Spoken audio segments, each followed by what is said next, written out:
ونستعينه ونستغفره ونعوذ بالله من شرور أنفسنا ومن سيئات أعمالنا من يهده الله فلا مضل له ومن يضلل فلا هادي له وأشهد أن لا إله إلا الله وحده لا شريك له وأشهد أن محمدا عبده ورسوله يا أيها الذين آمنوا اتقوا الله حق تقاته ولا تموتن إلا وأنتم مسلمون يا أيها الناس اتقوا ربكم الذي خلقكم من نفس واحدة وخلق منها زوجها وبث منهما رجالا كثيرا ونساء فاتقوا الله الذي تساءلون به والأرحام إن الله كان عليكم رقيبا يا أيها الذين آمنوا اتقوا الله وقولوا قولا سديدا يصلح لكم أعمالكم ويغفر لكم ذنوبكم ومن يطع الله ورسوله فقد فاز فوزا عظيما اللهم صل على محمد وعلى آل محمد كما صليت على إبراهيم وعلى آل إبراهيم إنك حميد مجيد اللهم بارك على محمد وعلى آل محمد كما باركت على إبراهيم وعلى آل إبراهيم إنك حميد مجيد سبحانك لا علم لنا إلا ما علمتنا إنك أنت العليم الحكيم رب اشرح لي صدري ويسر لي أمري واحلل عقدة من لساني يفقه قولي لقد قال الله سبحانه وتعالى بعد أعوذ بالله من الشيطان الرجيم من همزه ونفخه ونفثه بسم الله الرحمن الرحيم فليحذر الذين يخالفون عن أمره أن تصيبهم فتنة أو يصيبهم عذاب أليم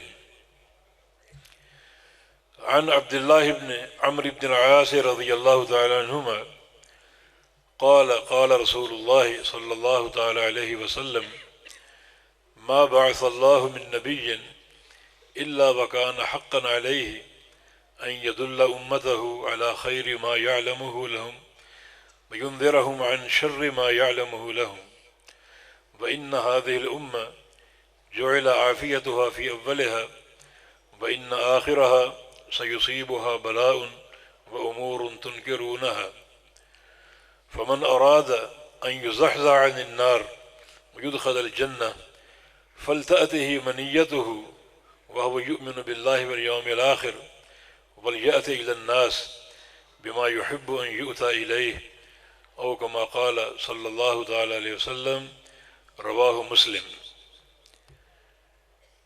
معزز علماء کرام اور قابل احترام سامعین حضرات،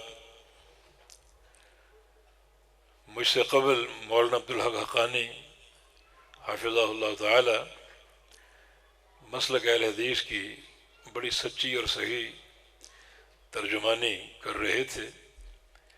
اللہ تعالیٰ ان کے علم میں، عمل میں اور صحت میں برکتیں عطا فرمائے۔ جو بھی ہمارے دعات ہیں حق کے، اللہ تعالیٰ سب کو صحت اور سلامتی سے رکھے اور اس پیغام کو قریہ قریہ پہنچانے کی توفیق عطا فرمائے۔ آپ سب اللہ تعالیٰ کے گھر میں بیٹھے ہوئے ہیں اور ایک دینی پروگرام میں شریک ہیں۔ نبی علیہ السلام کی حدیث ہے، دعا ہے کہ اللہ تعالیٰ ہم سب کو اس حدیث کا مصداق بنا دے۔ فرمایا کہ ما جلس قوم فی بیت من بیوت اللہ، اللہ کے گھر میں اگر لوگ اکٹھے ہوں، یتلون القرآن ویتدارسونہ بینہم، اور قرآن پڑھیں اور پڑھائیں اور اس کا درس لیں، اس کی تفسیر لیں اور اس کا علم بیان کریں، تو اللہ تعالیٰ اس قوم کو، ان لوگوں کو 4 نعمتیں عطا فرماتا ہے۔ نمبر 1، حفتہم الملائکہ، اللہ تعالیٰ کے فرشتے سارے لوگوں پر اپنے پروں کا سایہ کرتے ہیں۔ وغشیتہم الرحمہ، اور اللہ کی رحمت ان سب کو ڈھانپ لیتی ہے۔ جب تک بیٹھے ہیں اللہ تعالیٰ کی رحمت ان کو ڈھانپے رکھتی ہے۔ اٹھ کے چلے جائیں تو وہ آپ کی مرضی ہے۔ اور تیسری بات یہ ہے کہ نزلت علیہم السکینہ، اللہ تعالیٰ ان پر سکینت اتارتا ہے۔ سکینت سے مراد وہ نعمت ہے جب دل میں داخل ہو جائے تو پھر دین اسلام بڑا میٹھا بن جاتا ہے، اور اس پر عمل کرنا، اس کا شوق اور ذوق انسان میں پیدا ہو جاتا ہے، اور وہ کسی عمل کا موقع نہیں چھوڑتا۔ پھر اس کو جہاد میں لذت ہے، جان قربان کرنے میں لذت ہے، ٹھنڈے پانی سے وضو کرنے میں لذت ہے، نمازیں ہیں، روزے ہیں، حج ہے، یہ سارے کام بڑے شوق و ذوق سے کرے گا، کیونکہ اس کے دل میں اللہ تعالیٰ سکینت نازل فرما چکا ہے۔ اور چوتھی نعمت یہ ہے کہ ذکرہم اللہ فی من عندہ، کہ اللہ رب العزت اس مجلس میں موجود ایک ایک شخص کا نام لیتا ہے فرشتوں کے سامنے۔ یہ اس کی ایک محبت اور پیار کا انداز ہے۔ جو شرکاء بیٹھے ہیں اخلاص نیت کے ساتھ، اللہ تعالیٰ فرشتوں کو گواہ بناتا ہے کہ دیکھو فلاں بھی ہے، فلاں کا بیٹا فلاں بھی ہے، فلاں کا بیٹا فلاں بھی ہے، اور پھر اللہ رب العزت ان سارے بندوں کو بخش دیتا ہے، ساروں کو معاف کر دیتا ہے۔ دعا ہے کہ اللہ تعالیٰ جب تک ہم یہاں بیٹھے ہیں اس کی رحمت کا سایہ قائم رہے، اور جب یہاں سے اٹھ کے گھروں کو جائیں تو اللہ تعالیٰ ہمارے گناہوں کو معاف کر چکا ہو، اور ہم گناہوں سے پاک صاف ہو کر گھر کو لوٹیں۔ میں اس پروگرام کے منتظمین کا تہ دل سے شکریہ ادا کرتا ہوں کہ انہوں نے مجھے موقع دیا، اور بالخصوص اپنے عزیز ڈاکٹر عامر عبد الوکیل حافظہ اللہ کا، جنہوں نے بار بار رابطے کیے اور اس پروگرام میں میری شرکت یقینی بنائی۔ مجھے اس قسم کے پروگرام سے ایک تو درس و تدریس کا فائدہ نظر آتا ہے، اور دوسرا میرے نزدیک ایک فائدہ یہ بھی ہے کہ اللہ کی رضا کے لیے ہزاروں ساتھیوں کی زیارت ہو جاتی ہے، ان کے چہرے دیکھ لیتے ہیں، ان سے ملاقات ہو جاتی ہے، اور یہ ملاقات اللہ کے ہاں بڑی محبوب ہے۔ ایک حدیث قدسی میں رسول اللہ صلی اللہ علیہ وسلم کا فرمان ہے کہ اللہ فرماتا ہے کہ حقت محبتی دل متحابین فیہ، حقت محبتی دل متضابرین فیہ، حقت محبتی دل متجالسین فیہ، حقت محبتی دل متبادلین فیہ، کہ 4 قسم کے بندوں پر میری محبت فرض ہو جاتی ہے، میں ان سے لازماً محبت کروں گا۔ ایک وہ لوگ جو میری خاطر محبت کرتے ہیں، جن کا ملنا جلنا اور آپس میں محبت کرنا میری رضا کے لیے ہو۔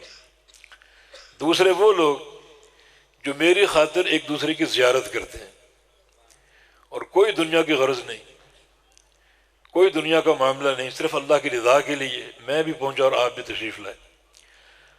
اور تیسرے وہ لوگ جو اللہ کی رضا کے لیے مل بیٹھتے ہیں، یہاں سب ہم مل بیٹھے ہیں اللہ کی رضا کے لیے، کوئی دنیا کا مقصد نہیں ہے۔ اور چوتھے وہ لوگ جو اللہ کی رضا کے لیے آپس میں مال خرچ کرتے ہیں، آپس میں مال خرچ کرتے ہیں، ایک دوسرے کی دعوت کرنا ہے صرف اللہ کی رضا کے لیے، کھلانا پلانا اللہ کی رضا کے لیے۔ تو یہ بندے 4 قسم کے اللہ کی محبت ان پر فرض ہو جاتی ہے۔ تو ہم سب کا پروگرام یہی ہے کہ ساتھیوں سے ملاقات ہو، بھائیوں سے ملاقات ہو اللہ تعالیٰ کی رضا کے لیے۔ اللہ تعالیٰ یہ ملاقاتیں قبول فرما لے، ہمارا یہاں مل بیٹھنا قبول فرما لے۔ جب قیامت قائم ہوگی اور سارے اولین و آخرین جمع ہوں گے، یہ اللہ کے لیے ملنا جلنا، مل بیٹھنا، زیارتیں کرنا اتنا اللہ کو پسند ہے۔ جب سارے اولین و آخرین جمع ہوں گے تو اللہ تعالیٰ ایک اعلان فرمائے گا کہ این المتحابون بجلالی، وہ لوگ کہاں ہیں جو دنیا میں میری خاطر محبت کرتے تھے، میری خاطر ملتے تھے، ملاقاتیں کرتے تھے، زیارتیں کرتے، وہ لوگ کہاں ہیں؟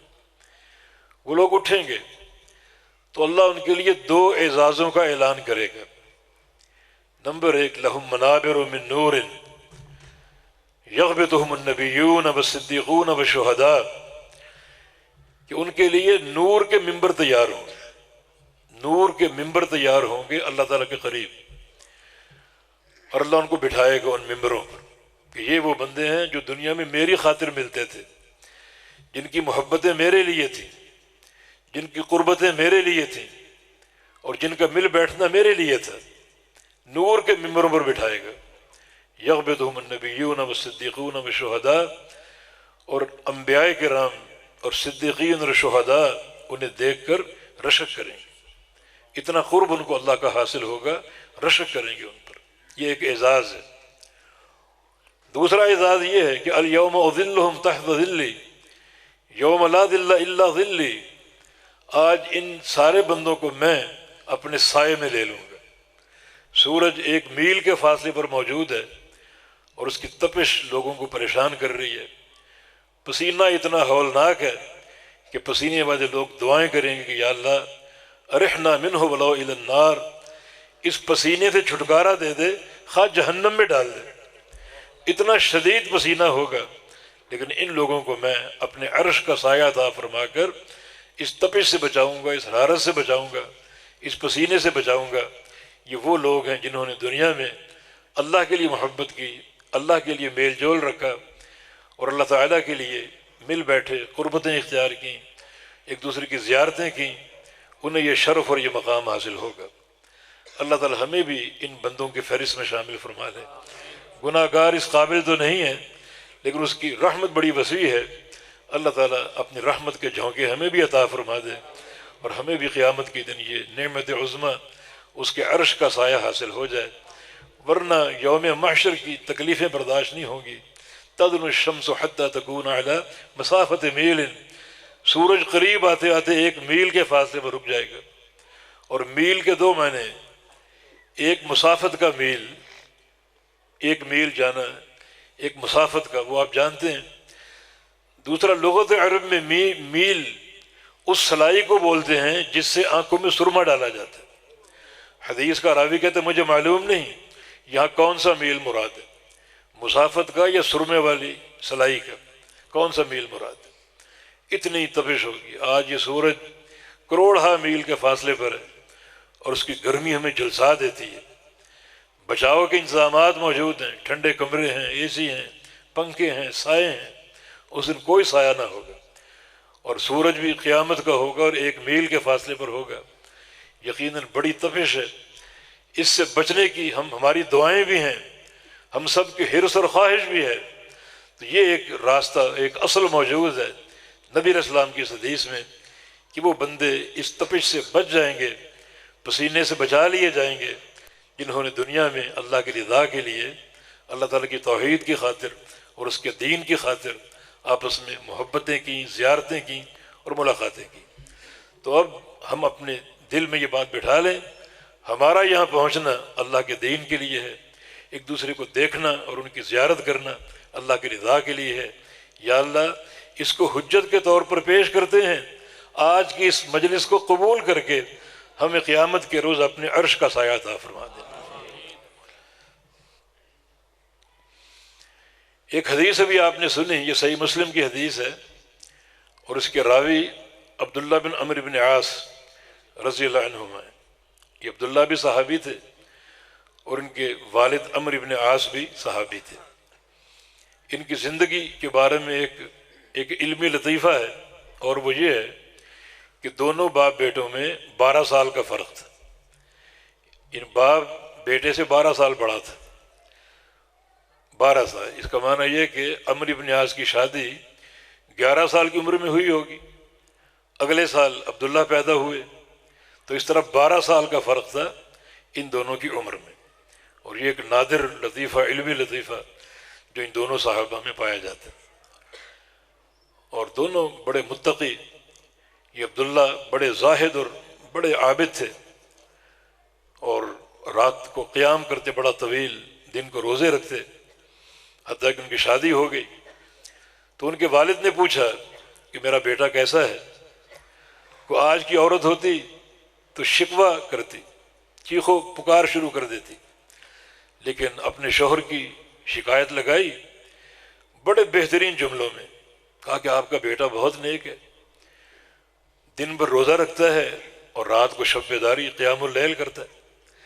معنی یہ کہ میرے حقوق ادا نہیں کرتا، یہ نہیں کہا، لیکن ایک اچھے اسلوب میں بات کی کہ یہ دن کو روزے رکھتا ہے اور رات کو قیام کرتا ہے، میرے حقوق ادا نہیں کرتا۔ باپ سمجھ گیا، نبی علیہ السلام سے شکایت کی، آپ نے بلا لیا اور ان کی تربیت ان کو تعلیم دی۔ اس طرح عمرو بن عاص بھی نبی علیہ السلام کے بڑے پیارے صحابی تھے، بڑے پیارے صحابی۔ اسلام جب قبول کیا تو اپنا ہاتھ بڑھایا بیعت کے لیے، اللہ کے پیارے پیغمبر صلی اللہ علیہ وسلم نے بیعت لینا چاہی، آپ نے بھی ہاتھ پھیلا دیا تو عمرو بن عاص نے ہاتھ کھینچ لیا۔ فرمایا کہ تم کیوں نہیں بیعت کرنا چاہ رہے، یہ ہاتھ کیوں کھینچ لیا؟ عرض کیا کہ میری ایک شرط ہے، اس شرط پر بیعت کروں۔ فرمایا کہ تشترط ماذا، کیا شرط ہے؟ کہا کہ میری شرط یہ ہے کہ اللہ تعالیٰ اس بیعت سے قبل میرے گناہ معاف کر دے، مجھے گناہوں سے پاک صاف کر دے، گناہوں کا بڑا خوف ہے۔ فرمایا کہ عمر، تین چیزیں ایسی ہیں اگر بندہ اختیار کر لے تو اس کے پچھلے سارے گناہ معاف ہو جاتے ہیں۔ الاسلام یہدم ما کان قبلہ والہجرۃ تہدم ما کان قبلہ والحج یہدم ما کان قبلہ۔ ایک بندہ اسلام قبول کر لے تو اس کی سابقہ زندگی کے سارے گناہ اللہ معاف کر دیتا ہے۔ اور تم اسلام قبول کر رہے ہو، تمہارے لیے ضمانت ہے گناہوں کی بخشش کا۔ دوسرا بندہ ہجرت کر لے تو ہجرت سے قبل جو اس نے گناہ کیے ہوں گے وہ سارے معاف ہو جائیں گے۔ اور تیسرا ایک انسان اگر حج کر لے تو حج کرنے سے بھی سابقہ سارے گناہ معاف ہو جاتے ہیں۔ تو یہ ان ایک خوف اللہ کا، ہم 60 اور 70 سال دین اسلام میں گزار چکے ہیں، گناہوں کا خوف نہیں، گناہوں پر جری ہیں اور کوئی پشیمانی ہمیں نہیں ہوتی۔ لیکن آج اسلام قبول کرنے کا پہلا دن ہے اور دل خشیت سے بھرا ہوا ہے کہ مجھے گناہوں کی بخشش کی ضمانت چاہیے پھر اسلام قبول کروں۔ اللہ کے نبی نے بشارت دی، ضمانت دی، انہوں نے اسلام قبول کر لیا۔ تھوڑی سی بات طویل ہو گئی۔ ان کی جو وفات کا واقعہ ہے عمرو بن عاص کا، وہ بھی ایک بڑی نصیحت ہے، بہت بڑی۔ امام ذہبی رحمہ اللہ نقل کیا ان کی وفات کا قصہ۔ ان کا آخری وقت تھا اور یہ عبداللہ بن عمرو چرپائی پر بیٹھا ہوا تھا اور سکرات الموت طاری ہیں، مگر غشی نہیں ہے، عقل بالکل صحیح کام کر رہی، زبان چل رہی، جس کی دلیل یہ کہ جب وہ بستر میں پڑے ہوئے تھے تو ایک صندوق لایا گیا، اس صندوق میں ان کی ایک تجارت کا نفع تھا، چاندی اور سونے کے سکے، اور لانے والے نے کہا کہ یہ فلاں آپ کی تجارت کا پرافٹ ہے، نفع ہے۔ دیکھا اس کو اور اپنے بیٹے عبداللہ سے کہا یہ تم لے لو۔ عبداللہ بڑا زاہد اور بڑا ایک متقی اور عابد شخصیت تھا، کہا کہ ابا جان مجھے اس کی حاجت نہیں ہے، یہ بوجھ میں اپنے سر پہ نہیں لینا چاہتا، مجھے قبول نہیں۔ تو پھر بڑا ایک کفی افسوس ملا کہ میں دنیا سے جاتے جاتے یہ بوجھ بھی لے کے جا رہا ہوں، اس کا مجھے حساب دینا پڑے گا۔ اور کہا کہ یا لیتنی ملیئۃ بعرۃ، کاش یہ صندوق سونے سے نہیں بلکہ بکری کی مینگنیوں سے بھرا ہوتا، مجھے اس کا بھی حساب دینا پڑے گا۔ تب عبداللہ نے کہا کہ آپ بڑی ہوش مندی کی باتیں کر رہے ہیں، حالانکہ آخری وقت آپ پر طاری ہے، بڑی ایک عقل اور خرد اور ہوش مندی کی باتیں کر رہے ہیں۔ تو ایک بات ہمیں بتائیں کہ موت جو آپ کے سامنے ہے اس کے تعلق سے آپ کے احساسات کیا ہیں؟ کوئی تعارف کرا سکتے ہیں موت کا؟ موت کی حقیقت کیا ہے؟ کیا محسوس کر رہے ہیں؟ تو عمرو بن عاص نے جواب دیا کہ یا بنی الموت اشد من ان یوصف، میرے بیٹے موت کا نقشہ بیان کرنے کے لیے میرے پاس الفاظ نہیں، میرے پاس وہ الفاظ ہی نہیں جو موت کی منظر کشی کر سکیں۔ لیکن میں تمہارے قریب کرتا ہوں کچھ معاملہ تم سمجھ سکو۔ اس وقت مجھے کیا محسوس ہو رہا ہے؟ کأن رضوہ فوق اعناقی، رضوہ ایک پہاڑی سلسلہ عرب میں، پہاڑوں کی چوٹیاں بے شمار، ایک مجموعہ پہاڑوں کا، لگتا ہے کہ رضوہ کے سارے پہاڑ اٹھا کر میرے سر پہ لاد دیے گئے، اتنا بوجھ محسوس کر رہا ہوں۔ وَكَأَنَّ بَطْنِيَ شَوْكَ، لگتا ہے کہ میرا پیٹ جو ہے وہ بڑے نوکیلے کانٹوں سے بھرا ہوا ہے جو ہر طرف چبھ رہے ہیں۔ وَكَأَنَّ نَفَسِي يَخْرُجُ مِنْ إِبْرَةٍ، اور لگتا ہے کہ میرا سانس سوئی کے ناکے سے نکل رہا ہے۔ وہ سانس جو بڑی فراخی سے ہم لیتے ہیں، اس وقت محسوس ہوتا ہے اتنی گھٹن ہے، اتنا حبس ہے، لگتا ہے کہ یہ سانس سوئی کے ناکے سے نکل رہا ہے۔ یہ انہوں نے موت کی منظر کشی کی۔ تو یہ عبداللہ بن عمرو بن عاص اس حدیث کے راوی ہیں۔ اس پر بڑی تفصیلی بات ہو سکتی ہے، مگر 3 باتیں آج عرض کرنی ہیں، 3 جملوں پر انشاءاللہ بات ہوگی۔ ایک پہلا جملہ اس حدیث کا، رسول اللہ صلی اللہ علیہ وسلم نے فرمایا کہ ما بعث اللہ من نبی الا وکان حقا علیہ ان یدل امتہ علی خیر ما یعلمہ لہم وینذرہم عن شر ما یعلمہ لہم۔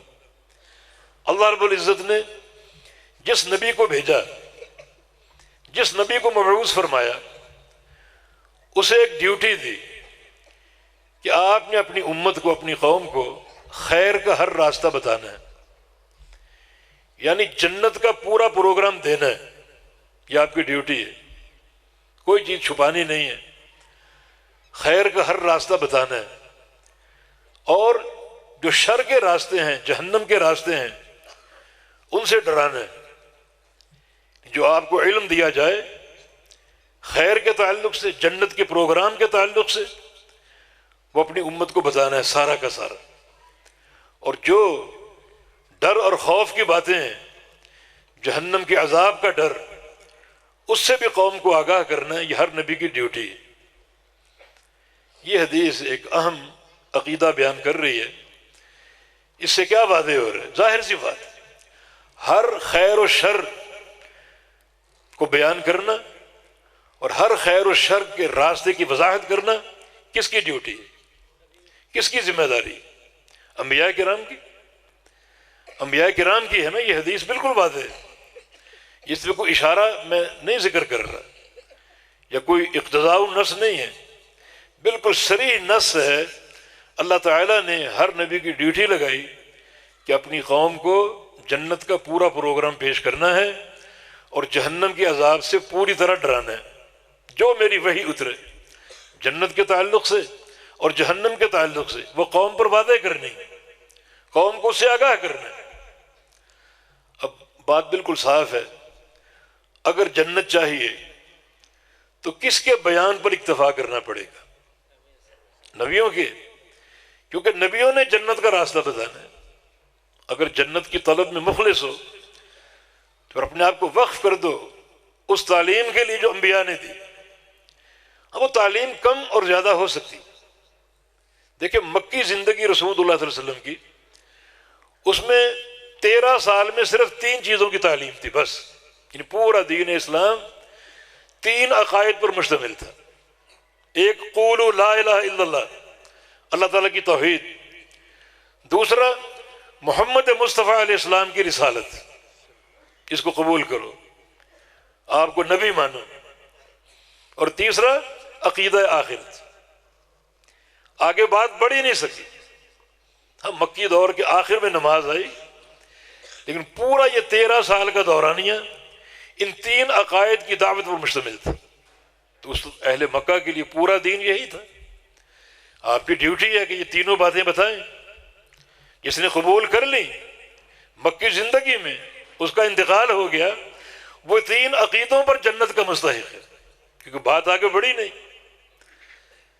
آگے بات بڑی مدنی زندگی میں، تو جو بھی دین اترے اس کو پورا بیان کرنا، چاہے وہ ایک ہی نقطہ ہو، 2 نقطے ہوں، 3 نقطے ہوں۔ نبی علیہ السلام نے میدان محشر کا منظر بیان کیا، اپنی امت کی کثرت تعداد کا ذکر کیا، موسیٰ علیہ السلام کی امت کا ذکر کیا، اس کی تعداد بھی بہت ہوگی، اور پھر فرمایا میں نے بعض انبیاء دیکھیں ماہ الرہط، ان کے ساتھ 25-30 افراد کی جماعت تھی بس۔ وَرَأَيْتُ نَبِيًّا مَعَهُ رَجُلٌ اور رجلان، اور بعد ایسے نبی بھی دیکھے جن کے ساتھ 1 یا 2 افراد کھڑے تھے صرف۔ وَرَأَيْتُ نَبِيًّا وَلَيْسَ مَعَهُ أَحَدٌ، اور کچھ ایسے نبی بھی دیکھے جو اکیلے تنہا کھڑے تھے، ساتھ کوئی بھی نہیں تھا، پوری عمر دعوت توحید دی، ایک بندے نے مان کر نہیں دیا۔ ایسے انبیاء بھی تھے۔ تو ایسے انبیاء پر جو وحی اتری وہ ایک ہی نقطے پر قائم رہی، بس قولوا لا الہ الا اللہ، اللہ کی توحید کو مان لو، اللہ کی توحید کو مان لو، اس کو وحدہ لا شریک لہ مان لو۔ ایک بندے نے مان کر نہیں دیا۔ تو جو دین اترے، جو تم تک پہنچے دین، وہ پورا اپنی قوم تک پہنچانا آپ کی ڈیوٹی اور آپ پر فرض ہے۔ چنانچہ اگر کسی کو جنت چاہیے، جنت کی طلب میں مخلص ہو، تو پھر یہ بات طے کر لو ہم نے اس بات پر اکتفا کرنا ہے جو انبیاء نے بیان کر دی، انبیاء نے پہنچا دی۔ خود آخری نبی محمد مصطفیٰ علیہ السلام کی حدیث ہے دارقطنی وغیرہ میں، فرمایا کہ ما ترکت من شیء یقربکم من الجنہ الا وقد حدثتکم بہ وما ترکت من شیء یباعدکم من النار الا وقد حدثتکم بہ، کہ جنت میں پہنچانے والی ہر شے میں نے بیان کر دی۔ یہ کون کہہ رہا ہے؟ محمد مصطفیٰ علیہ السلام۔ جنت میں پہنچانے والی ہر بات میں نے بیان کر دی، پورا پروگرام پیش کر دی، اور جہنم سے بچانے والی ہر بات بیان کر دی۔ یہ دو ہی مقصد ہے نا، جنت کی طلب اور جہنم سے بچاؤ، یہ دو ہی مقصد ہیں اس دین میں داخل ہونے کے، دو ہی مقصد ہیں کہ اللہ اپنے عذاب سے بچا لے، اپنے قہر سے بچا لے، اپنے غضب سے بچا لے، اپنی رضا دے دے، اپنی محبت عطا فرما دے۔ دو ہی مقصد، تو اللہ کے پیارے نبی نے بیان کر دیا۔ دو ہی مقصد، جنت کا پورا پروگرام سمجھا دیا، اور جہنم میں لے جا نماز پڑھ کے گھر گیا اور سو گیا۔ معاذ کو بتایا گیا کہ فلاں شخص نے، فلاں نوجوان نے یہ کیا، نماز توڑ کے باہر نکل گیا اور اپنے گھر چلا گیا اپنی نماز پڑھ کے۔ فرمایا کہ بڑا یہ فتنہ باز ہے، اس کی شکایت ہوگی اللہ کے نبی سے۔ اگلے دن پہنچ گئے، وہ نوجوان پہلے سے موجود تھا، اور کہا کہ یا رسول اللہ صلی اللہ علیہ وسلم، ہم دن بھر کھیتی باڑی کرتے ہیں، باغبانی کرتے ہیں، تھکاوٹ سے چور گھر لوٹتے ہیں، اور یہ عشاء کی نماز میں سورہ بقرہ شروع کر دیتے، میں کیا کروں؟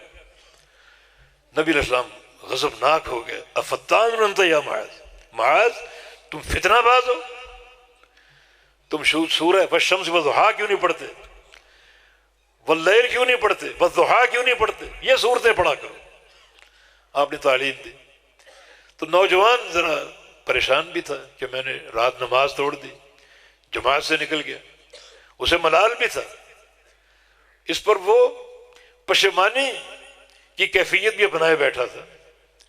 تو نبی علیہ السلام نے اس نوجوان کی دلجوئی کی اور کہا کہ چلو تینوں ہم دعا کرتے ہیں، اللہ تعالیٰ قبول کر لے گا، تینوں اس مجلس میں دعا کرتے ہیں۔ نوجوان عرض کیا کہ پہلے آپ دعا کیجیے۔ نبی علیہ السلام نے ایک طویل دعا کی، پھر معاذ سے کہا تم بھی دعا کرو، انہوں نے بھی دعا کی، اور پھر نوجوان سے کہا تم بھی دعا کرو۔ تو نوجوان نے کہا کہ اما انا فلا اعلم دندنتک ولا دندنت معاذ، یا رسول اللہ صلی اللہ علیہ وسلم، جو لمبی دعا آپ نے کی میں وہ نہیں جانتا، جو معاذ نے کی وہ بھی میں نہیں جانتا، میں تو ایک ہی دعا کرتا ہوں کہ اللہم انی اسألک الجنہ واعوذک من النار، کہ یا اللہ مجھے جنت عطا فرما دے اور جہنم سے بچا لے، میں تو ایک ہی دعا کرتا ہوں۔ یہی مقصد حیات۔ نبی علیہ السلام نے فرمایا حولہا ندندن، اے نوجوان تم جو دعا کر رہے ہو ہماری ساری دعاؤں کا محور بھی یہی ہے، ہماری ساری دعاؤں کی بنیاد بھی یہی ہے۔ اور پھر نوجوان نے اپنا دامن اور صاف کرانا چاہا کہ یا رسول اللہ صلی اللہ علیہ وسلم، جو میں جماعت سے نکل گیا تو اس میں میری کوئی تحقیر نہ کیجیے گا، مجھے چھوٹا نہ سمجھیے گا، اور میرا ایک عزم ہے وہ سن لو کہ جب آپ کے ساتھ کبھی جہاد میں نکلوں تو تلوار میرے گلے پر چل جائے اور اللہ کی راہ میں شہید ہو جاؤں، یہ میرا ایک عزم، بڑا پیارا عزم۔ پھر واقعتاً وہ جہاد میں شریک ہوتا، اور ایک جنگ میں اللہ کے پیارے پیغمبر نے جب شہداء کی لاشوں کو دیکھا تو اس نوجوان کی لاش بھی تھی، اور واقعی تلوار گلے پر چل چکی تھی۔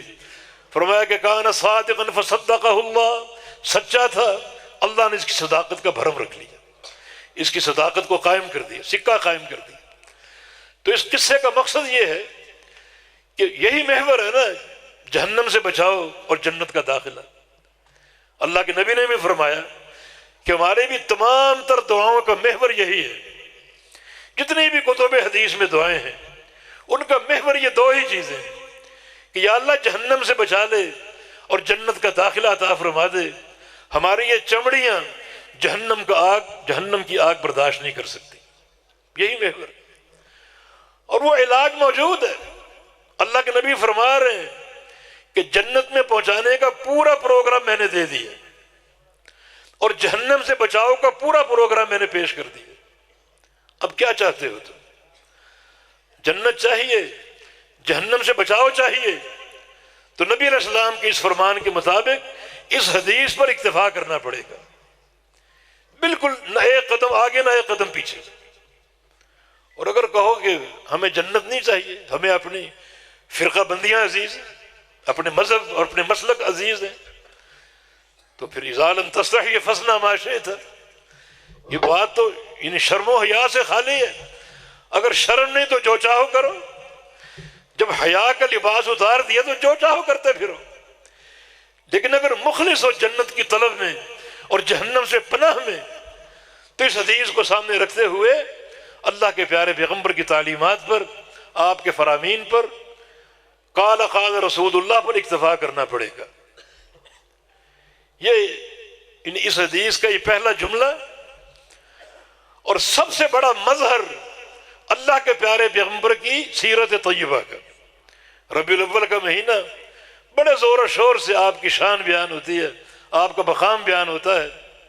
میں ایک چھوٹا سا خادم مسلک اہل حدیث کا، ہم بھی آپ کی شان بیان کرتے ہیں، آپ کا مقام بیان کرتے ہیں، لیکن وہ بیان کرتے ہیں جو دنیا میں کوئی نہیں بیان کرتا، کوئی نہیں بیان کرتا۔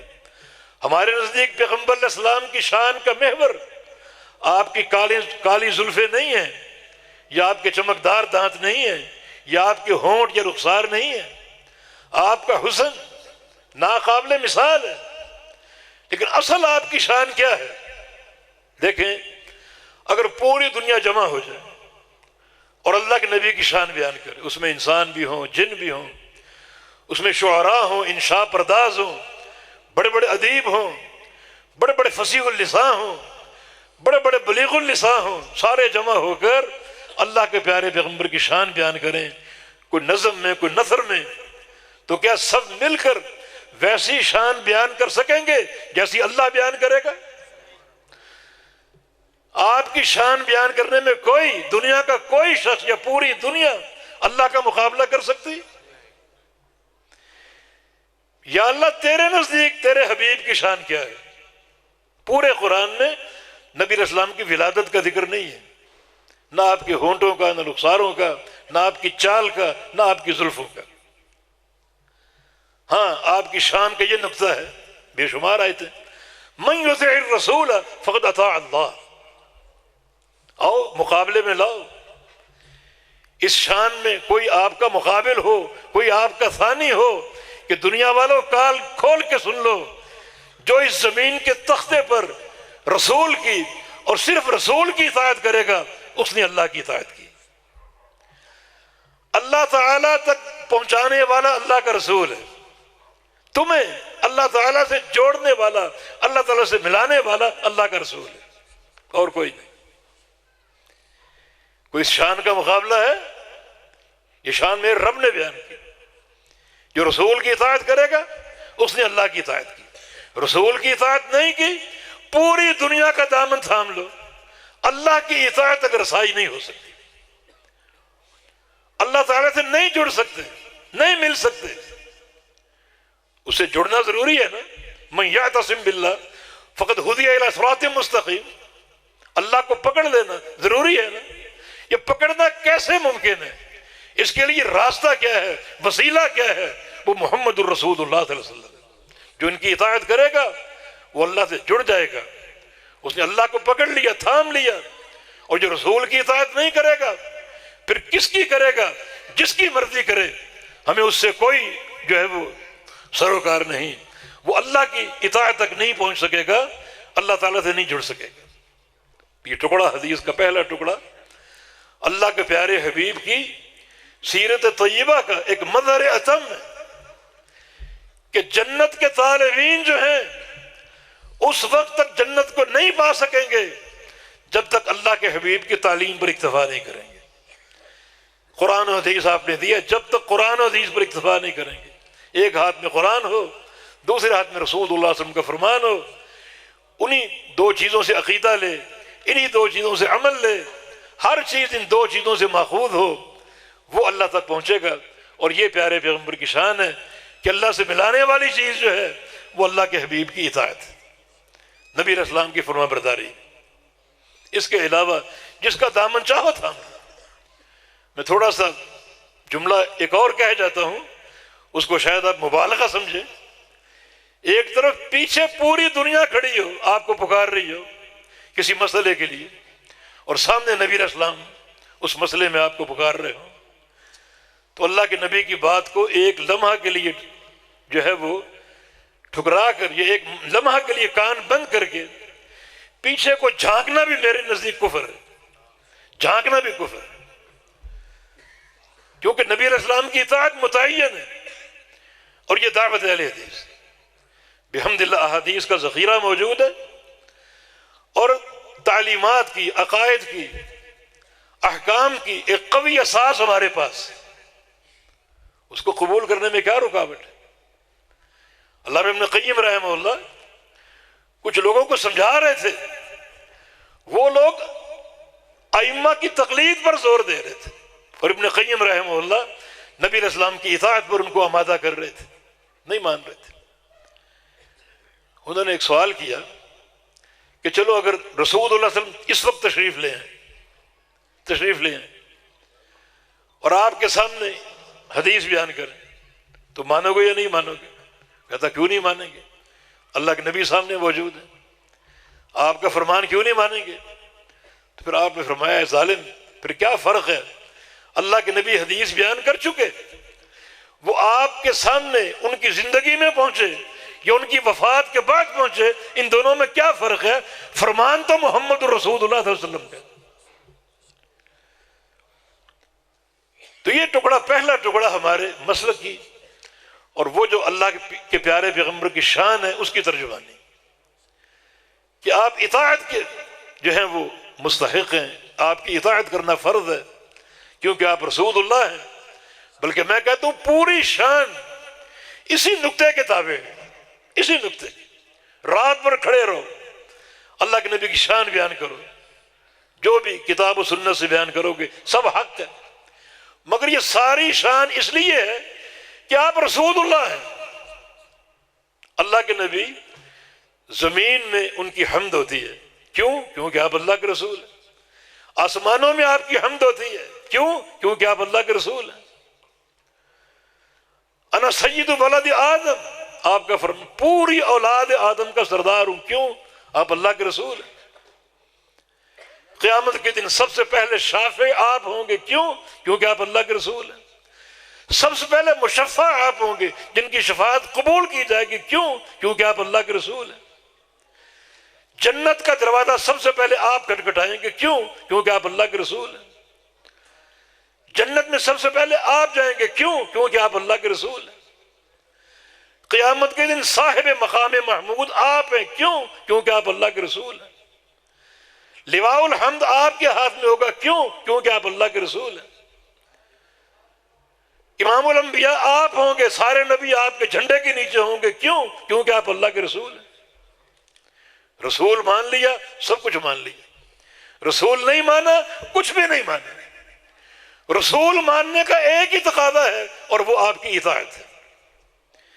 اگر آپ کی اطاعت نہیں کی تو رسول ماننے کا دعویٰ غلط اور جھوٹ ہے۔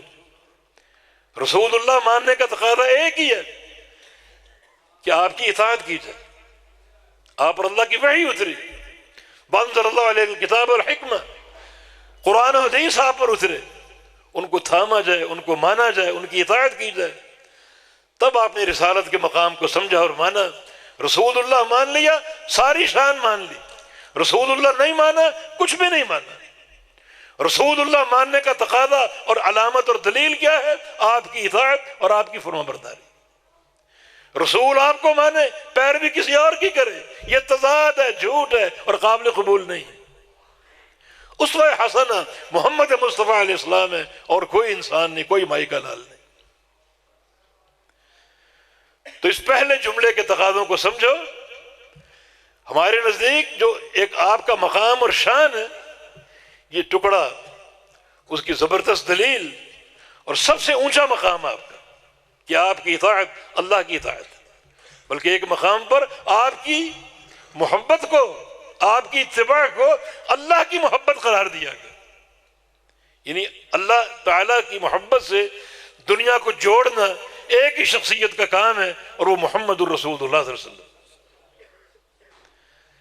تو اور کس چیز کی حاجت ہے؟ یعنی جنت کی طلب بھی اللہ کی محبت کے بغیر ممکن نہیں ہے، اور اللہ کی محبت کیسے حاصل ہوگی؟ فاتبعونی سے، میرے حبیب کی اتباع کرو، یحببکم اللہ، تمہیں اللہ اپنا محبوب بنا لے گا۔ تو دنیا والوں کو اللہ کی محبت سے جوڑنے والے محمد الرسول اللہ صلی اللہ علیہ وسلم، اور کوئی نہیں۔ دوسرا جملہ فرمایا کہ ان هذه الامه جعل عافیتها فی اولها وان آخرها سیصیبها بلاء وامور تنکرونها۔ یہ میری ساری امت جو ہے، اس ساری امت کی تمام تر عافیت اس امت کے پہلے دور میں، کس کا دور ہے وہ؟ جی صحابہ کرام کا۔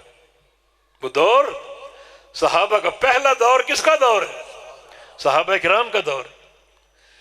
فرمایا کہ تمام تر سعادت پہلے دور میں، وہ دور عافیت والا دور تھا، وہ دور سعادت والا دور تھا، وہ دور خیر سے بھرپور تھا، پہلا دور۔ اس میں کئی چیزیں، ایک تو شان صحابہ ثابت ہوئی، دوسرا غور کرو، یعنی صحابہ کا دور عافیت اور سعادت اور خیر سے بھرپور کیوں تھا؟ ویسے آپ بھی بن جائیں۔ یہاں بھی در حقیقت اتباع رسول کی طرف اشارہ ہے کہ صحابہ مثالی کیوں بنے، ان کا دور تمام تر خیر کا مجموعہ کیوں تھا، ان کا دور تمام تر برکتوں والا دور کیوں تھا، سعادت سے بھرپور کیوں تھا؟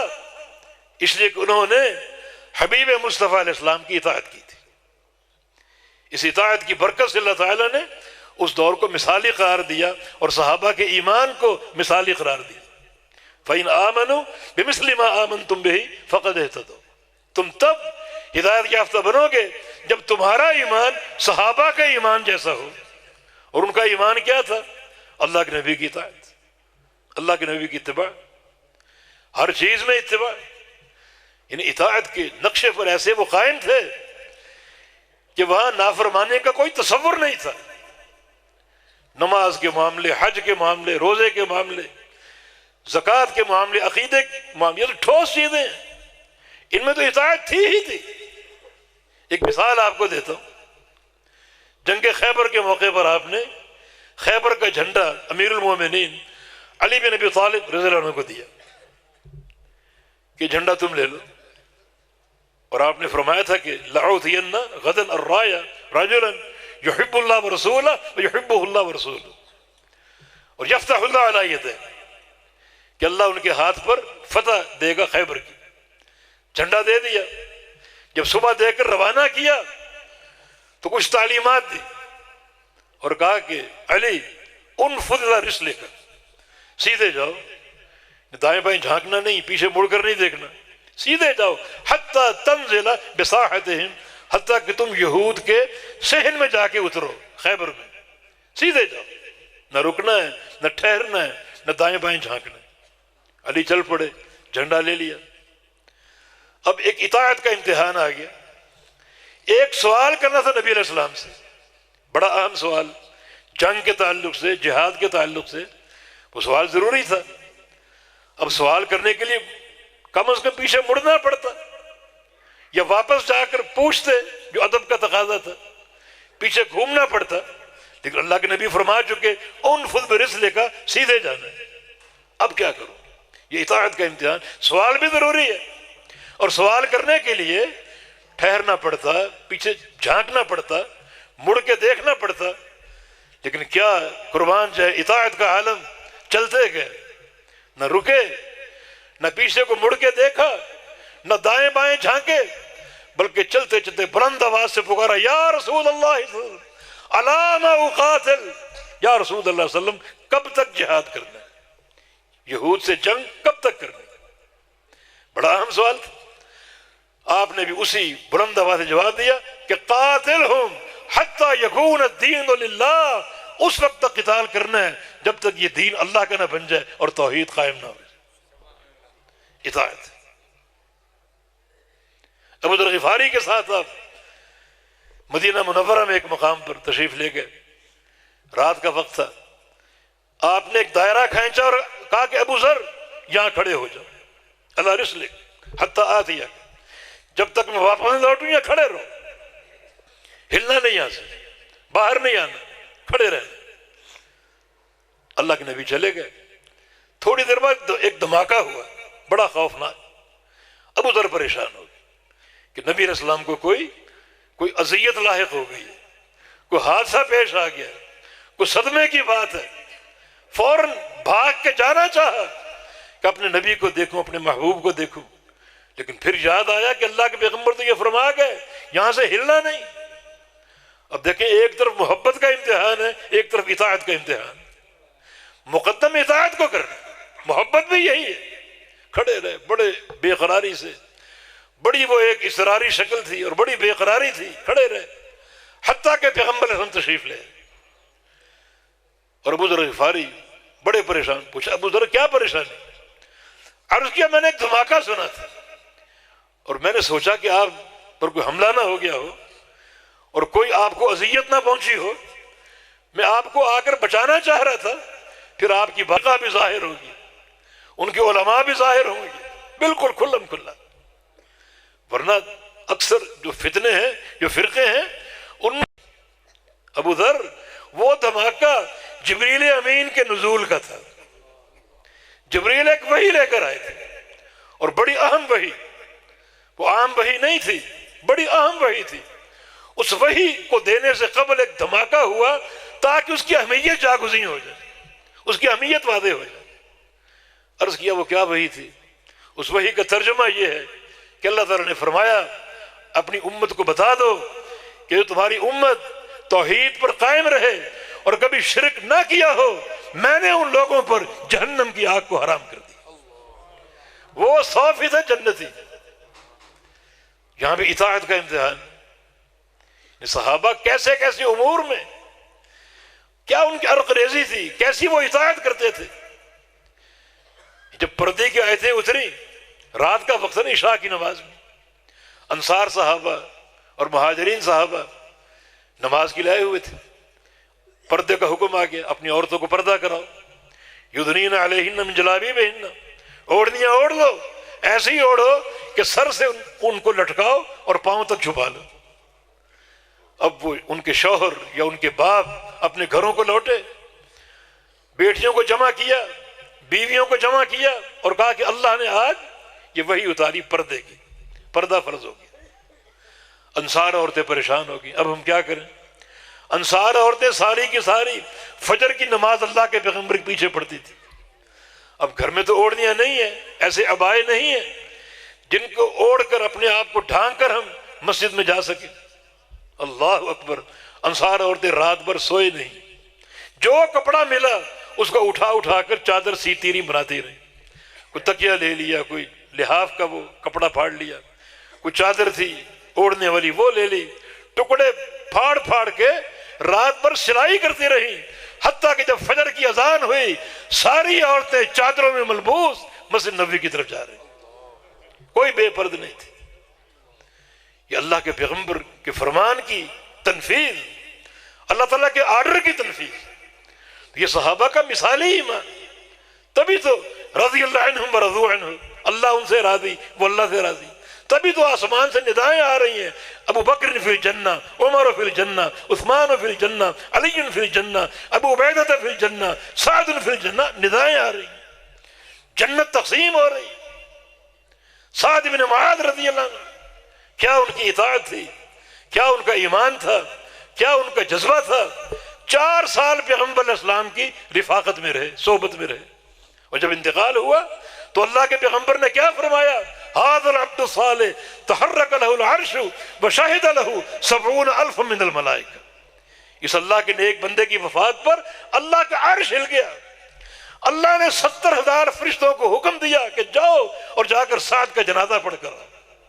کیا ان کا کردار تھا، کیا جذبہ اطاعت تھا. رضائیں تقسیم ہو رہی، اللہ کی محبتیں بٹ رہی. وہ سیرت اپنا.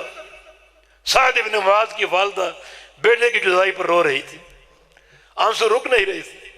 رسول اللہ صلی اللہ علیہ وسلم نے فرمایا جاؤ سعد بن معاذ کی والدہ کو خوشخبری دو. لا یرقع دمع ام سعد.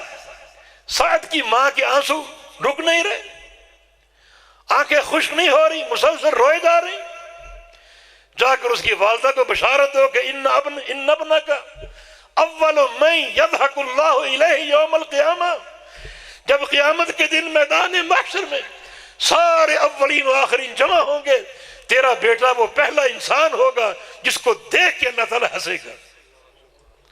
اللہ جسے دیکھ کر ہنسے گا سب سے پہلے وہ تیرا بیٹا ہوگا.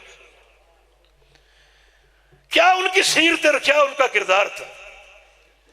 تو یہ حدیث بھی ہمیں یہی دعوت دے رہی کہ اس امت کی ساری سعادت جو ہے اس امت کے پہلے دور میں ہے. اور پہلا دور صحابہ کا دور ہے، اور وہ سارا کا سارا دور جو ہے وہ رسول اللہ صلی اللہ علیہ وسلم کی اطاعت سے عبارت ہے.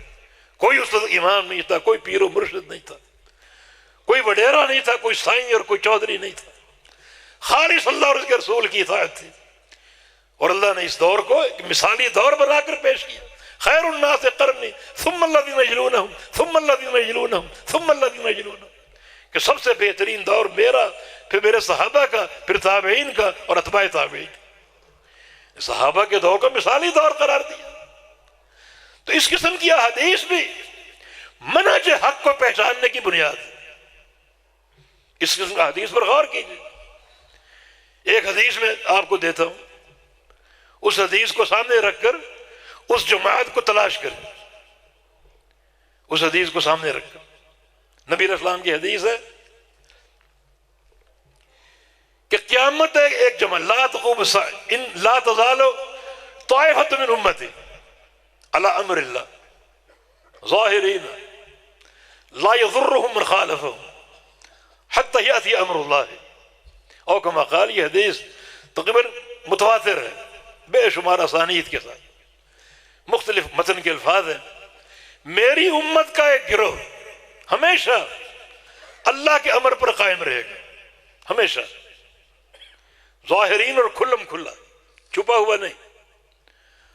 اور جو ان کے مخالفین ہوں گے انہیں وہ نقصان نہیں پہنچا سکیں، اس گروہ کو نقصان نہیں پہنچا سکیں. کب تک؟ حتی یأتی امر اللہ، جب تک قیامت نہ آ جائے. نبی علیہ السلام کا مقصد کیا ہے یہ حدیث بیان کر کے؟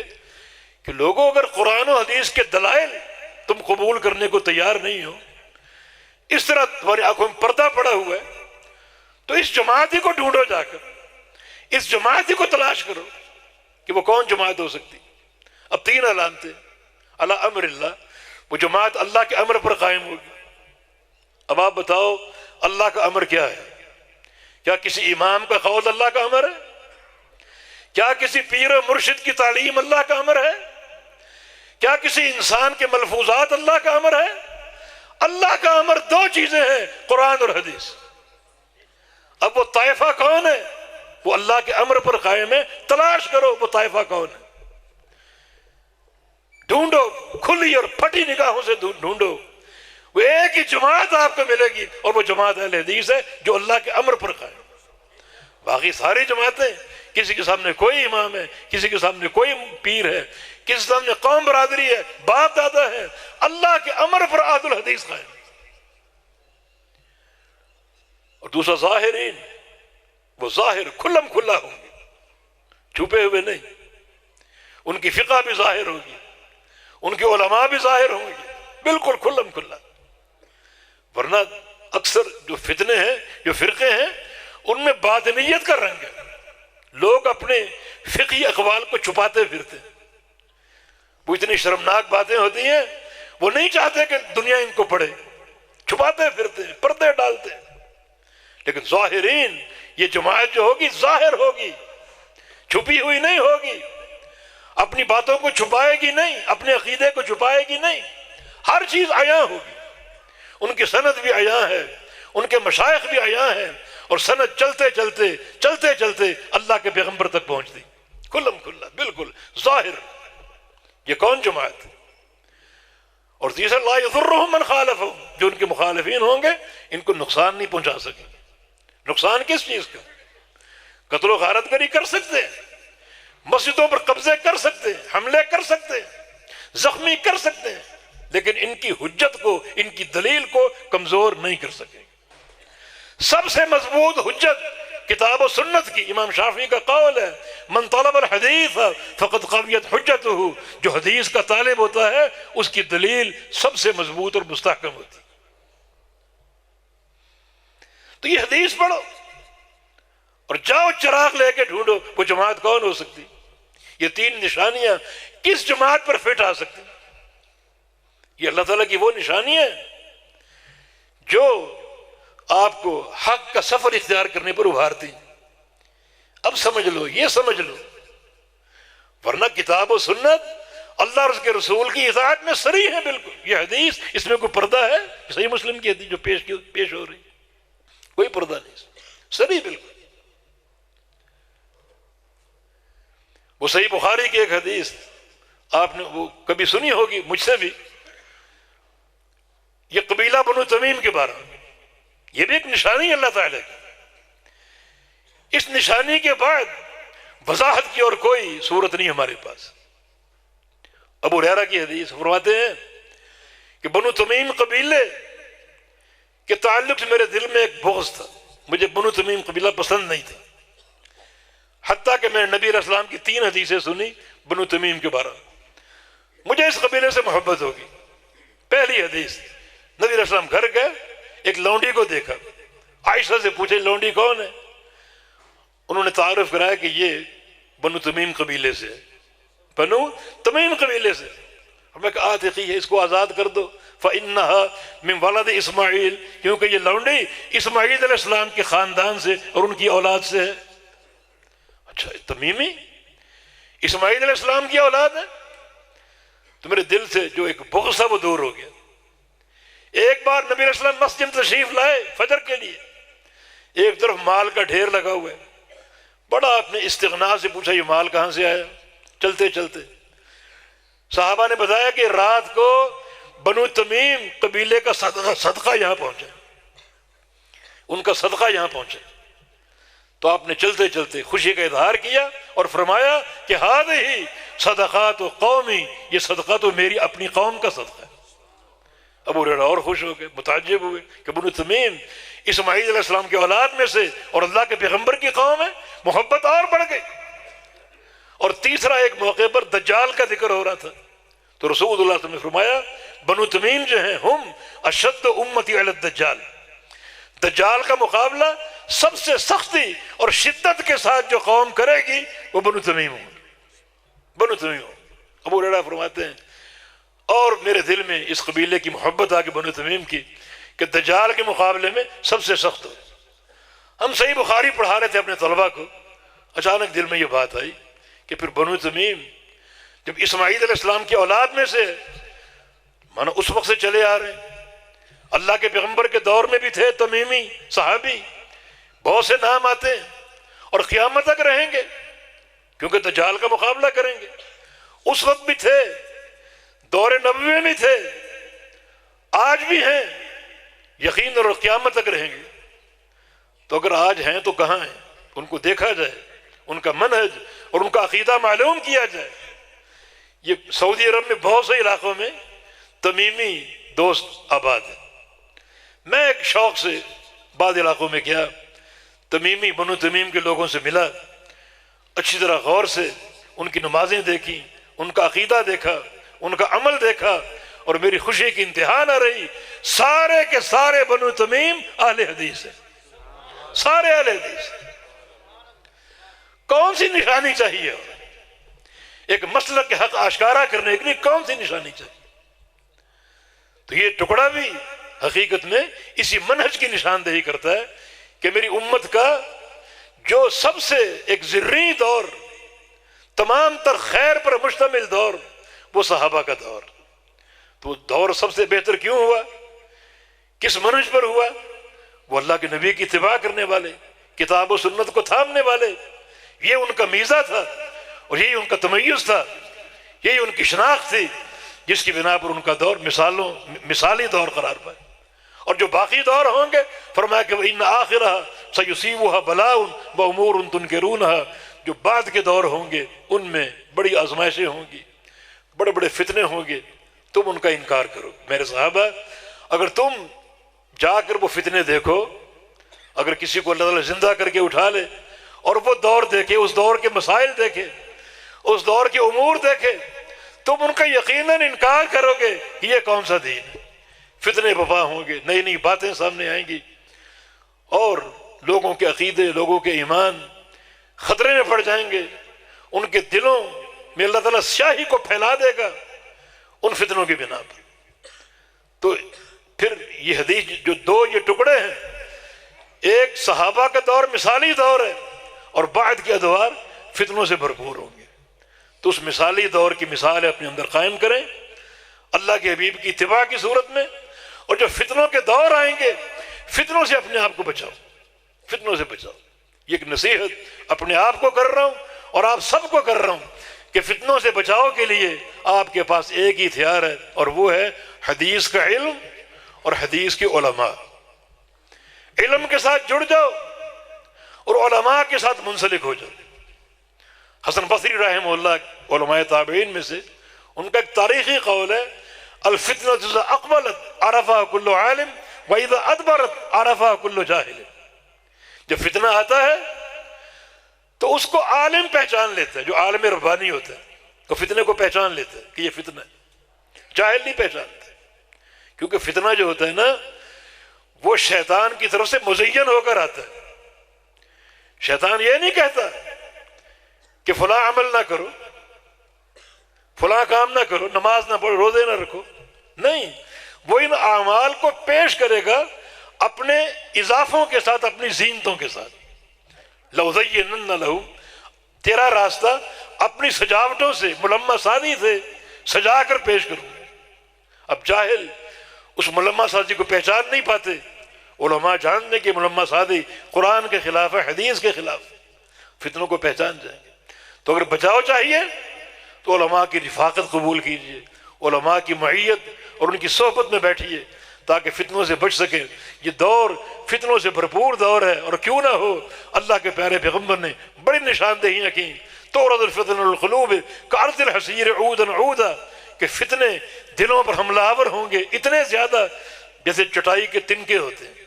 چٹائی کو ایک دو تنکوں سے نہیں بنتی، ہزاروں تنکوں سے بنتی ہے، اور وہ تنکے جڑے ہوتے ہیں باہم، ایک فتنہ، دوسرا فتنہ، تیسرا فتنہ، باہم مربوط ہو کر آئیں گے اور دلوں پر یلغار کریں۔ کیسے بچو گے؟ تموجو کا موج البحر، فتنے آئیں گے سمندر کی لہروں کی طرح، لہریں کبھی ختم ہوئی ہیں سمندر کی، اور فرمایا کہ فتنے آئیں گے کقطع اللیل المظلم، سیاہ رات کے ٹکڑوں کے مانے، ٹکڑے نہیں ہوتے، پورا اندھیرا ہوتا ہے، اس طرح باہم مربوط فتنے ہوں گے۔ نشاندہی آپ نے فرما دی، پیش گوئی آپ نے فرما دی، بچاؤ کا راستہ، فتنوں سے دوری، علماء کی رفاقت اور صحبت۔ آج کل ایک فتنہ گردش کر رہا ہے، اور وہ ہے جماعت کو تقسیم کرنے والا، جماعت کو بانٹنے والا، یزیدی اور حسینی کے نام سے۔ اللہ کی قسم بڑا یہ ہولناک فتنہ ہے، وہ فتنہ جس کی لپیٹ میں ایک فرد واحد آئے وہ بھی خطرناک ہے، لیکن وہ فتنہ جس کی لپیٹ میں جماعت آ رہی ہو وہ سب سے خطرناک ہے۔ اس میں ہمارا کردار کیا ہو؟ ان سے یکسر دوری اختیار کرو۔ جو اس افتراق کو ہوا دیتے ہیں ان سے دوری اختیار کرو، نہ ان کو سنو، نہ ان کے پاس بیٹھو، نہ ان کو پروگرام میں بلاؤ۔ کیوں؟ کیونکہ اللہ کا یہ فرمان، اللہ کا یہ فرمان، ان الذین فرقوا دینہم وکانوا شیعا لست منہم فی شیء، جن لوگوں نے دین کو بانٹا، ٹکڑے ٹکڑے ہوئے، جماعت کو تقسیم کیا، اے میرے پیغمبر آپ کا ان سے کوئی تعلق نہیں ہونا چاہیے، کوئی تعلق، ہر تعلق کشیدہ کر لو، ہر تعلق۔ اور جو انٹرنیٹ یا یہ سوشل میڈیا، اس پر سننے کی بھی کوشش نہ کرو، یہ بربادی کا راستہ ہے۔ دیکھیں نبی علیہ السلام کی حدیث ہے، ہم نے بھاولپور میں پیش کی، ان من البیان لسحرا، کہ بعض بیان جادو ہوتے ہیں۔ یہ بیان کی تعریف نہیں ہے، بیان کا جادو ہونا، تقریر کا جادو ہونا، یہ اس کی فضیلت نہیں ہے، بلکہ اس بیان کی حوصلہ شکنی ہے، اس بیان کی مذمت ہے، کیونکہ جادو کفر ہے۔ کفر کے ساتھ اسلام بیان نہیں ہو سکتا، جادو کفر ہے، تو کفر کے ساتھ اسلام کی تعریف کیسے ہو سکتی؟ کفر کے ساتھ کسی شے کی تعریف کیسے ہو سکتی؟ تو بعض بیان جادو ہوتے ہیں، ایسے جادوگر اس وقت پھیلے ہوئے فتنوں کی شکل میں، لچھے دار باتیں، جوشیلی ان کی باتیں، جذبات سے بھرپور باتیں، اور آپ سنیں گے تو جادو کا اثر آپ پہ ہو سکتا ہے۔ یہ اللہ کے پیغمبر کی تنبیہ ہے کہ تماش بین نہ بنو، کہ دیکھیں کیا باتیں ہو رہی ہیں، کیا بیان ہو رہا ہے، تماش بین نہ بنو، بلکہ یکسر گریز کرو، اپنے موبائلوں سے اس قسم کے عناوین کو نکال کر باہر کر دو، سننے کی ضرورت نہیں، کیونکہ بعض بیان جادو ہوتے ہیں، ہو سکتا ہے جادو کا اثر آپ پر ہو جائے، ہو سکتا ہے آپ کا عقیدہ اچھا ہو، منہج اچھا ہو، لیکن پیارے پیغمبر کی تعلیم ہے اگر جادو والے بیان کو سنو گے تو آپ جادو کے زیر اثر آ سکتے ہیں، آپ خود بھی جادوگر بن سکتے ہیں۔ بہت بڑی تنبیہ ہے، اس اشارے کو سمجھنے کی کوشش کرو۔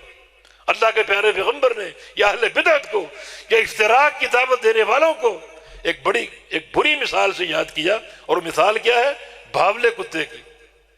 یعنی ان کے قریب نہ جاؤ، ان کے قریب جانا بھاولے کتے کے قریب جانے کے مترادف ہے۔ کیوں؟ اگر بھاولے کتے کے قریب گئے اور تمہیں وہ کاٹ لے، تم بھی بھاولے بن جاؤ گے۔ اور اگر کسی ایسے انسان کے پاس گئے جو افتراق کی دعوت دیتا ہے، انتشار کی دعوت دیتا ہے، تو آپ بھی اس دعوت کی لپیٹ میں آ سکتے ہیں، اس جیسا بن سکتے ہیں۔ تو اللہ کا خوف کیجئے۔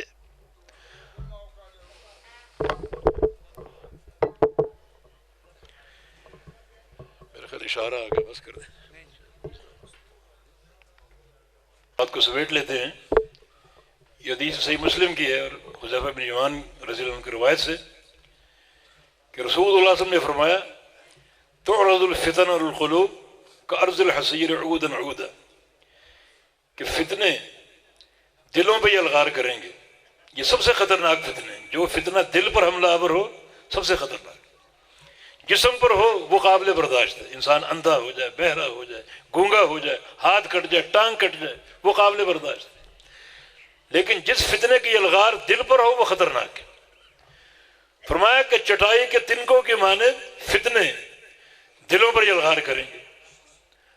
اب فتنہ آ گیا، آپ کے سامنے موجود ہے، اور آپ اس کو بڑے شوق سے سن رہے ہیں، فلاں کو سنیں، فلاں کو سنیں، کیا باتیں ہو رہی، یہ تماش بھی نہیں، فضول کا۔ پھر سنیں اللہ کے پیغمبر کیا فرما رہے، فرمایا کہ ای قلب اشربها نکتت فیہ نکتۃ سوداء وای قلب انکرها نکتت فیہ نکتۃ بیضاء، جس دل نے اس فتنے کو قبول کر لیا، سنا، لچھے دار باتوں کی لپیٹ میں آ گئے، اور بیان کی جو ایک جادوگری ہے اثر انداز ہو گئی، اس کو قبول کر لیا، تو اللہ اس دل کو سیاہ کر دے گا، اللہ اس دل کو سیاہ کر دے گا۔ اور جو شخص کوئی توجہ نہیں دیتا اور فتنے سے بچ جاتا ہے، اس قسم کے فتنے کا انکار کر دیتا ہے، تو نکتت فیہ نکتۃ بیضاء، اللہ اس دل کو روشن کر دیتا ہے، اس دل کو نور سے بھر دیتا ہے، اس دل کو منور، مصفى اور مجلہ کر دیتا ہے۔ پھر کیا فرمایا؟ فتصیر القلوب علی قلبین، اب پھر کیا ہوگا؟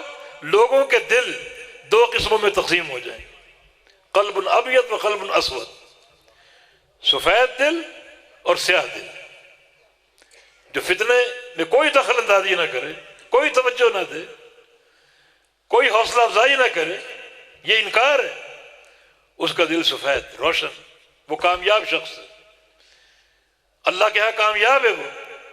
اور جس شخص کے دل نے فتنے کو قبول کر لیا، قبول کیسے ہوتا ہے؟ کسی کی جادو بیانی، اس پہ اثر کر گئی، اس کے دل میں گھر کر گئی، اس نے قبول کر لیا، تو اللہ اس دل کو سیاہ کر دے گا۔ بلکہ سیاہ کرنے کے بعد اگلی بات بڑی خطرناک ہے، کل کوز مجخین، وہ دل سیاہ ہوگا اور الٹے پیالے کی مانند ہوگا۔ الٹا پیالہ، الٹے پیالے، یہ سیدھا پیالہ ہے، یہ سیدھا ہے، لیکن جب فتنے کو قبول کر لو گے تو الٹے پیالے کی مانند ہوگا۔ اس تشبیہ میں دو چیزیں ہیں، ایک یہ کہ پیالے میں جو کچھ ہے وہ بہہ کر گر جائے گا۔ فتنہ اگر قبول کر لیا، دل سیاہ ہو گیا، اگر کوئی رمق ایمان کی موجود ہے وہ نکل جائے گی الٹے پیالے کی طرح، اور جب پیالہ الٹا ہوگا تو اس میں کوئی چیز داخل نہیں ہو سکے گی، پھر علم یا ایمان کا نور اس دل میں داخل نہیں ہوگا، الٹے پیالے کی مانند ہر چیز اس بند ہو جائے گی۔ یہ نبی اسلام کی حدیث ہے، اس پر غور کیجیے کہ مذاق نہیں ہے، ہم تماش بھی نہ کریں کہ سن تو لیں کیا باتیں ہو رہی، ہمیں کیا، ہم پر کیا اثر ہوگا، نہیں، نبی علیہ السلام کا فرمان کہ بعض بیانوں کی تاثیر جادوئی ہوتی ہے، تم اس جادو کی لپیٹ میں آ سکتے ہو، مت سنو، کوئی جہل میں کوئی خامدی مت سنو، یہ تماش بانی چھوڑ دو۔ علماء راسخین آپ کے پاس موجود ہیں، جن کا طلب علم معروف ہے، جن کی سند معروف ہے، جن کا فہم معروف ہے، ان کی رفاقت اختیار کرو، ان کی صحبت اختیار کرو۔ آج کل وسائل کا دور ہے، ان سے موبائل سے رابطہ کرو، سفر کر کے جاؤ ان کے پاس اور ان کی صحبت میں بیٹھو، یہ آپ کا علمی فائدہ ہے۔ علماء ایک غنیمت ہے امت کے لیے، غنیمت۔ ابن قیم فرماتے ہیں جس شہر میں عالم دین نہ ہو اس شہر کے لوگوں پر ہجرت کرنا فرض ہو جاتا ہے، چھوڑ دو اس علاقے کو، ایسے علاقے میں جاؤ جہاں علماء موجود ہوں، وہ آپ کے ایمان کے محافظ ہیں، آپ کے عقیدے کے محافظ ہیں اور آپ کے عمل اور منہج کے محافظ ہیں۔ یہی گزارش کرنی تھی ان احادیث کی روشنی میں کہ اللہ تعالی ہمیں فتنوں کے اس دور میں راہ استقامت اختیار کرنے کی توفیق عطا فرمائے۔ ایک ہاتھ میں کتاب اللہ ہو، دوسرے میں سنت رسول اللہ ہو، اور کتاب و سنت کا فہم سلف امت کے فہم پر ہو، صحابہ، تابعین، اتباع تابعین، ان کے فہم پر اللہ تعالی ہمیں چلنے کی اور اپنے نصب العین کے تعین کی توفیق عطا فرما دے۔ اقول قولی ھذا واستغفر اللہ لی ولکم، وآخر دعوانا ان الحمد للہ رب العالمین۔